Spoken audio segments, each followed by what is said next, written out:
Assalamualaikum warahmatullahi wabarakatuh. Ada peribahasa yang mengatakan, tak kenal maka tak sayang.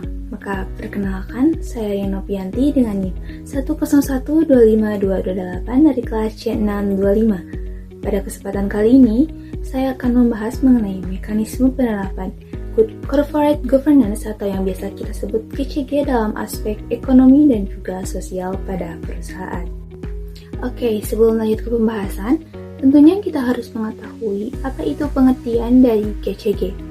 Good Corporate Governance adalah suatu sistem yang dibuat agar perusahaan dapat berjalan secara transparan, bertanggung jawab, independen, dan juga adil.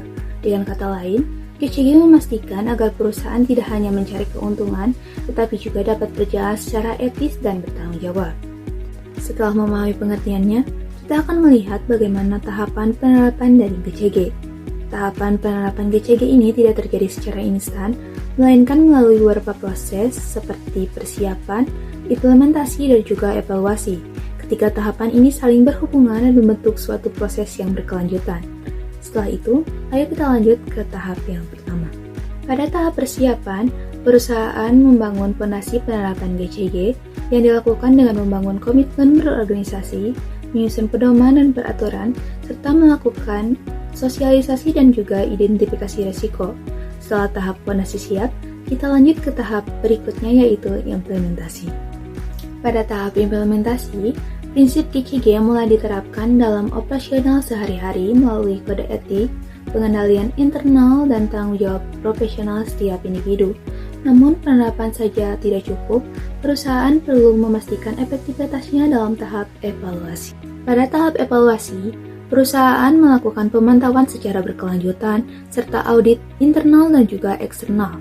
Hasil dari evaluasi ini digunakan untuk perbaikan secara terus-menerus. Jika digunakan secara konsisten, maka GCG akan dapat berkembang menjadi budaya organisasi. Ketika GCG menjadi budaya organisasi, maka nilai independensi, keterbukaan, dan juga keadilan akan tertanam. Budaya ini membuat GCG dapat bertahan dalam jangka panjang. Selanjutnya, kita akan melihat penerapan GCG dalam aspek ekonomi dan juga sosial perusahaan. GCG juga membantu perusahaan untuk menjaga keseimbangan antara kepentingan ekonomi dan juga tanggung jawab sosial. Perusahaan tidak hanya terfokus pada profit, tetapi juga memperhatikan lingkungan dan juga masyarakat. Untuk menjalankan hal tersebut, perusahaan berpedoman pada prinsip GCG. Prinsip GCG meliputi independensi, keterbukaan, kesetaraan, keadilan, dan juga pertanggungjawaban.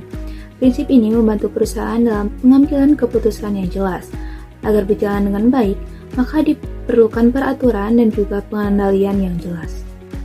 Perusahaan menerapkan kode etik dan juga peraturan sebagai pedoman berperilaku. Kode etik digunakan untuk menjaga integritas, sedangkan peraturan digunakan untuk standar kerja dan juga sanksi.